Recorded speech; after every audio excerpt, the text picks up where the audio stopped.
Hi, everybody. I have a quick contract tip for you today regarding earnest money and how to handle it if you are working with a buyer who terminates one contract and wishes to purchase another home.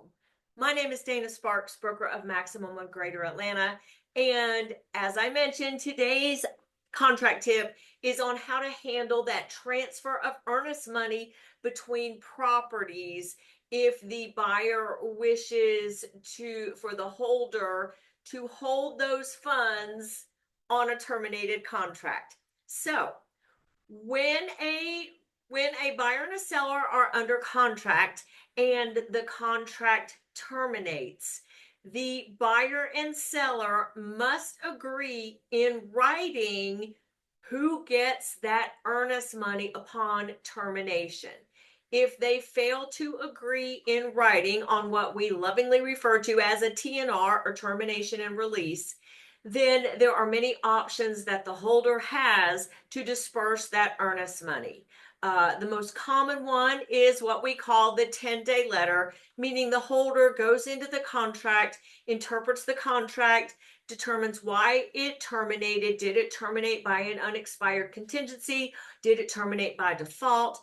Based on everything the buyer and seller agreed to, who gets the earnest money, sends notice, has to wait at least 10 days for any contractual objections, and then disperses the earnest money. Or it could be interpled into a court, so forth and so on. But here's the issue. If a contract terminates and either the buyer gets the earnest money back via a termination and release agreement or via a 10-day letter, but the buyer is going to look for another home and they don't want the holder to actually send them the earnest money, where they find another home, they go under contract, and they'll have to turn around and send that earnest money back to the holder. What do? They want the earnest money. The buyer wishes for the holder to hang on to those funds, keep those funds on deposit until they find a new home. Now, I've got two important points. One I'm going to talk about, a really important thing you need to know at the end. So don't think you know what I'm talking about, because this is very key for you agents and brokers watching this. So if you are the holder of the earnest money, or if there is a holder and a contract terminates, the holder is required to disperse those funds back to the buyer. If I'm the holder, I cannot keep those funds on deposit until the buyer finds a new home without that buyer's written permission and signature directing me to hold on to their money. It's their money. It's not my money. I cannot just decide, even if an agent says, yeah, the buyer wants you to hold on to it. I can't do it. I need it in writing, signed by the buyer. The money, it is their money. I can't hold it on deposit. It rightfully got in a terminated contract. It states I am to disperse it, send it to that buyer. I cannot hold it. So what do? Well, you need to get that buyer's signature in writing, that directing you to hold it. Now, I don't know what other brokers do, but at Maximum One, we have a form called Transfer of Earnest Money, and I will share with you what that form looks like. So this is called Transfer of Earnest Money between properties. Authorization to transfer earnest money held on a terminated contract or offer never accepted.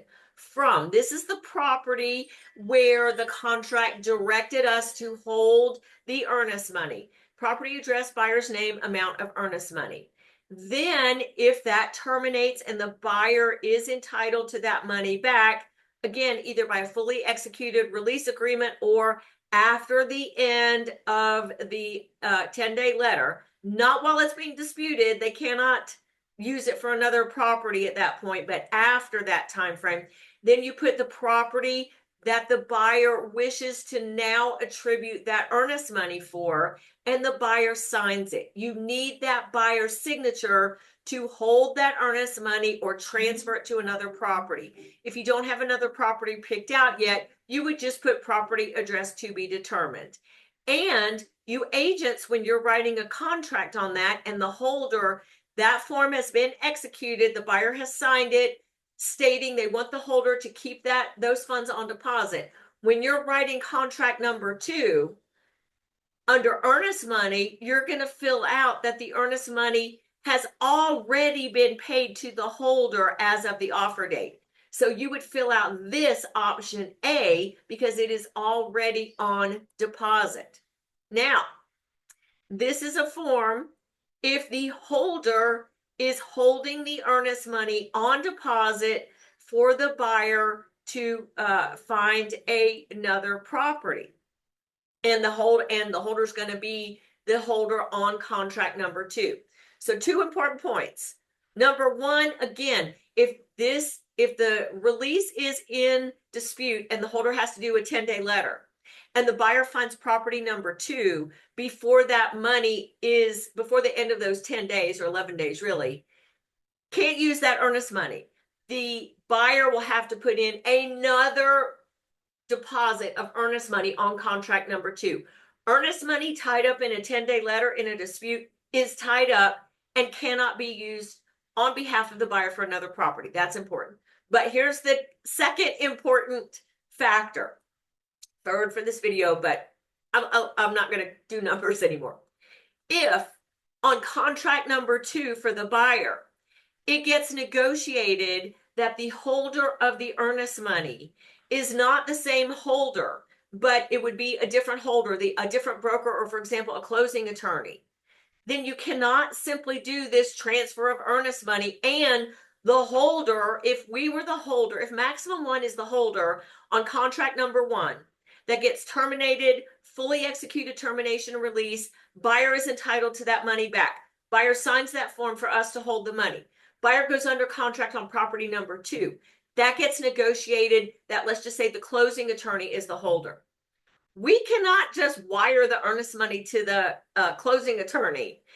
Nope, that has nothing to do with it. If that is the case and contract number 2 has a different holder, at that point, holder number 1, in my example, maximum 1, we do disperse those funds back to the buyer, and the buyer then sends new earnest money on contract number 2 to whomever the new holder is. So that transfer of earnest money between properties is only if the holder on the second contract is the same. Different holder for contract number 1 would disperse the earnest money back to the buyer, even if we were directed to hold it on deposit, because we are no longer the holder on contract number 2. So I hope this contract tip helped you out. I hope it made sense to you. Really important. Buyer's signature tied up in a 10-day letter, and a different holder requires different earnest money. 3 key things. Thank you so much for watching. Dana Sparks, broker of Maximum 1 Greater Atlanta, satisfying your needs with service, innovation, and education. Bye. If you like that video, check out the one here. If you like the content on this entire channel, please click here to subscribe. I try to take even the most complicated of real estate situations and make them crystal clear. See what I did there? Real estate made crystal clear. Thank you guys so much for watching.